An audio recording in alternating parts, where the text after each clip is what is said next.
What if you have one that sucks? First, it depends on why they suck. What about them is it makes them a sucky teacher. And some of the things that make them sucky teachers are their fault, and some of them are not their fault. So I wanted to go through a few possible reasons why they suck. That is, why sometimes a professor is not a very good teacher. There are a number of different possible reasons. What are some of the ways in which teachers suck? They don't care, they don't explain it right, they don't listen to you. One of them that I hear a lot from students, they expect that we already know it, so they don't even bother to teach it. They don't answer questions. There's a whole bunch of different things that students don't like about their instructors. And so I'm sure you have your own as well. Sometimes those are because the faculty member is, in fact, bad at their job. But sometimes it's because the students' expectations of what the instructor should be doing don't match the instructor's expectations of what the instructor thinks they should be doing. College professors and high school teachers are different, and they do different things. College is not high school, and so if you come into a college class expecting a high school teacher, you're going to be disappointed and perhaps surprised and perhaps think that they are a sucky teacher. That's not necessarily the case. It may just be that what they're doing isn't what you expect them to do. One of the reasons that you might have experienced in high school was burnout. That is, the instructors were just sick of you little jerks. You've ruined it for them. They're hanging on until retirement. I certainly had some teachers like that in high school. That's not very likely to happen here at TCC. It happened a lot in high school, and it does happen in four-year schools, but right now anyway, TCC recently, like the rest of the state, had some financial crisis, and one of the things they did was they offered a buyout package for people who would retire early. So anybody who was trying desperately to just hang on until they retired, pretty much they're all gone. They've pretty much already retired. I think in our department I can think of one more person who is looking forward to retirement, maybe two, but out of like 50. So there aren't very many of those. So that's good news. Hopefully everybody here at TCC wants to teach and is here because they want to teach and they enjoy teaching, and so you're going to have teachers who are enthusiastic. What about this? Sometimes teachers just don't want to teach at all. They don't even think teaching is an important part of their job. Again, not likely to happen here at TCC, but this is a warning for the future. At FSU, if they want to hire a new faculty member, they want to hire somebody who is impressive and looks good on paper and makes FSU look like a better institution, who raises the prestige of the school. As I have on the slide, suppose they want to hire a chemist. They're going to hire the best chemist that they can get their hands on. They want to hire somebody who is great at chemistry, who wants to be in the lab inventing things or discovering things or curing things or whatever. They want to hire the chemist that will make the rest of the country go, ooh, good for them. That guy went there, the FSU must be a great school. And that chemist wants to do chemistry. They want to set up their lab and investigate stuff and discover things and cure stuff. They don't want to go teach a bunch of freshmen how to do chemistry. They don't care about that at all. And yet, if you're a research chemist at FSU, you probably also have some professoring responsibilities. You probably have to teach some classes. So those professors may not want to be any better at it. They may go in, hate it, not care about it, not want to get any better, so there'd be nothing you could do about it. They may just suck. They are less likely to be bad instructors in higher level classes, but they may be terrible in freshman level classes. But you're lucky, you're doing all your freshman level classes here, so you won't have that kind of professor. TCC does not have any research faculty. Everybody here at TCC came here to teach. We do not have responsibilities to set up labs or to write books or to publish. Some people are doing that sort of work, but it's on their own time outside. It's not part of our job. So you shouldn't have any faculty members here who hate teaching. Now, they may hate certain parts of it. Nobody likes grading, for example, but they should, everybody here at TCC should want to be in the classroom and do their best to try to help you. Teachers aren't the same as professors. which I mentioned a second ago, a high school teacher has a bunch of responsibilities, and making sure you know math is just one of those responsibilities for your math teacher. A high school teacher is a babysitter to some extent. A high school teacher is a warden or a jailer. Their job is to keep up with you and make sure you're taken care of and you're safe and you're doing what you're supposed to be doing and you're at where you're supposed to be at, when you're supposed to be there. They're your parents while you're at school. So they have to pay attention, keep up, and make sure. There are rules produced by the state about exactly what they have to teach, and in fact, exactly how they have to teach it. If you're taking advanced math in high school class, you're doing the same work in week 15 that everybody else is doing in week 15, pretty much. There's very little independence. There's a very rigid set of things they have to do. They've got to file lesson plans with the state, etc. So college professors have a whole lot less of those sorts of responsibilities. I am told, here's the textbook, here are some policies, the ones that I've already gone through, and here is when your grades are due. Now go do it. So I get to teach the way I want to teach. I get to create materials the way I want to create them. I get to teach as my whole job. Also, that means I don't have to pay attention to you. I don't have to look after you. I don't have to keep up with you. That gives you more freedom because I'm not going to call your folks and see where are you. I'm not going to track you down. I'm not going to say, did you do that homework assignment? You have to still turn it in, you know. Well, you don't want to turn it in? Don't turn it in. I don't care. It's less grading for me. I just said I don't like the grade. I'd just assume nobody turn in anything and I'll get Fs. That's not really true, but that is true of some college faculty. If you don't want to turn it in, that's your business. One thing you may have noticed is that college professors, or your instructors here at TCC, aren't called teachers. They're called professors or instructors. Why is that?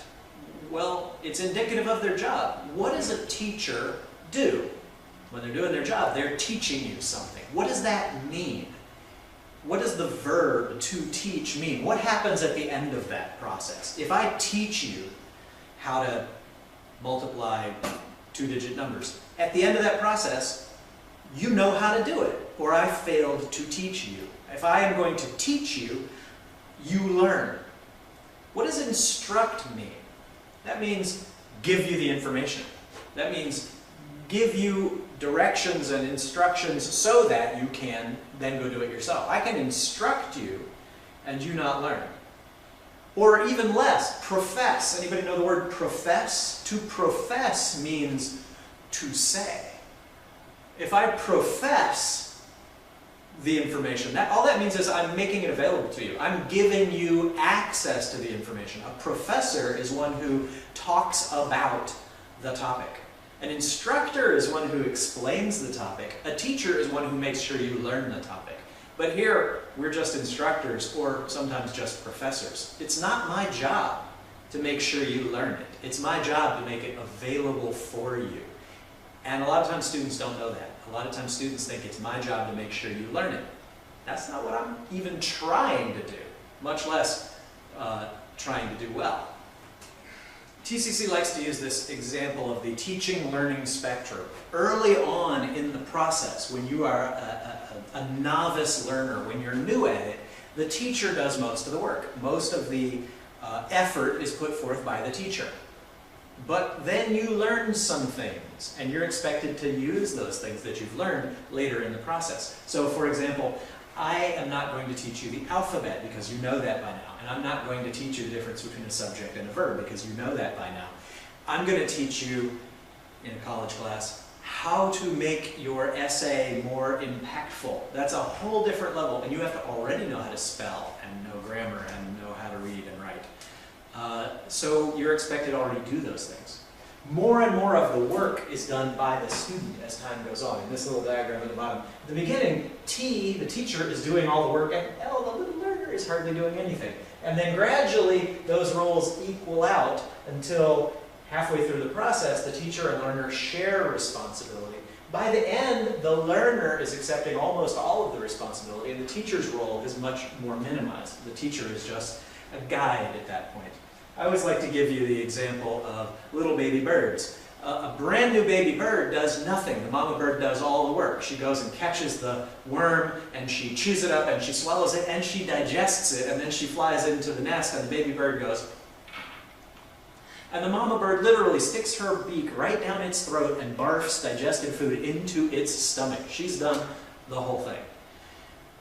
Then as the bird develops and it's got the enzymes it needs to learn how to swallow. So she brings little bits of worm and feeds it little bits of worm, and it goes, and it has to swallow. And then later she'll bring it a worm and it has to chew and then swallow. And then eventually by the end of the process, down at the end, the mama bird is still teaching. She's still doing her job, but she's not doing all that work. She's saying things like, well, she's saying tweet, tweet, but whatever. She's indicating there are probably worms over there, and there are probably not worms over there. Go to the grass and not to the parking lot. And that's all the guidance that you need at that point. And in college, you're going to be getting a lot less guidance for a lot of the assignments. You're not going to get line-by-line instructions for how to do everything, which some students think means the teachers suck, but really it means the teachers give you more credit. They think you are a better learner and that you can do things independently. So you need to understand that not every teacher is teaching at the same place. If a student is here and the teacher is there, there's going to be a mismatch of expectations. And some of your teachers here at TCC are going to be here, and some of them are going to be here, and some of them may be even over here. So you need to sort of adjust for each instructor how much independence you are going to take in that class. Also, and this is one that a lot of people haven't thought about, the difference between teachers and instructors is reflected in the name of their job, but it's also reflected in their educational training. What did your high school math teacher study in college? Your high school math teacher probably studied education. That was probably their major. They learned how to teach, and they took some math. Your high school English teacher probably studied education and also took some English. And your high school chemistry professor studied education and took a little bit of science. You remember this from high school probably. You had teachers, you could ask your teacher a question and they didn't know the answer, and they would like look in their teacher's edition and try to find the answer and then say, oh, really no. They didn't know the subject very well because they spent their time learning how to teach. Whereas college professors usually majored in the subject area that they teach.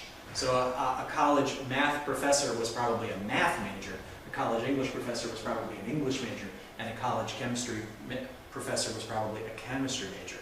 So they may have had a lot more of the material, but no instruction at all in how to teach. They may have taken no education classes. I took 2 education classes, and so I have a lot more education background than most college professors do. And 2 classes isn't very much. So they don't know how to teach a lot of times. They just don't know that different students learn in different ways. So here's an example. Do this for me for a second. If you were going to teach somebody how to drive, what would you do?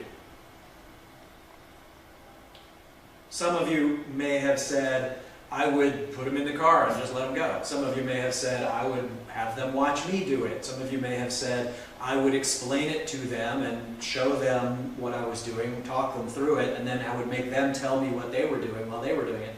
Some of you may have said, I would put them in a simulator. I don't know if you guys had driving simulators. We had them. They were like terrible video games. You sat in and pretended to drive and watched like a movie. There's a lot of different ways to teach. Here's what you probably thought. You probably thought, how did I learn to drive? That's what I would do. Or you might have thought, how do I wish I had learned to drive? That's what I would do. Most of you probably thought of one way, or maybe 2 ways, and that's it. And yet people learn a whole bunch of ways. There's like 10 different ways people like to learn. Think about how you were taught the alphabet. They taught it a whole bunch of ways. They had you write it, they had you see it, they had you sing it, they told a story with it, they had little words that started with each letter, they had blocks that you had to build, you had to draw it in cursive, and you had to draw it in regular print, you had to do it over and over in lots of different ways, because that's how people learn. But teachers who aren't familiar with that, or who haven't thought it through, usually just teach it the way they learned it. Or teach it the way they wish they had learned it. and that's it. Most college professors are going to have one or maybe two tricks in their bag of tricks, and that's all. So they may not know any better about how to teach. So they may be sucky teachers, but it's not really their fault. Nobody ever explained how to teach to them. So the responsibility there is a little different for you as a student than it would have been in a class where the teacher's doing all the work. If you go to the instructor and you say, I am not getting it, please help me, they may be able to help you. They may or they may not. But if you can say more specifically, I am not getting it because here's how I learn best. Could you do something like this to help me? Then they might start doing that. If you say, you know, it would be better if you helped me by letting me drive myself while I'm trying to learn, and they might say, oh, I never thought of that. And then they might let you. They might use the technique that you know will work for you if you point it out to them. So there's several different reasons why students sometimes think college professors are sucky teachers.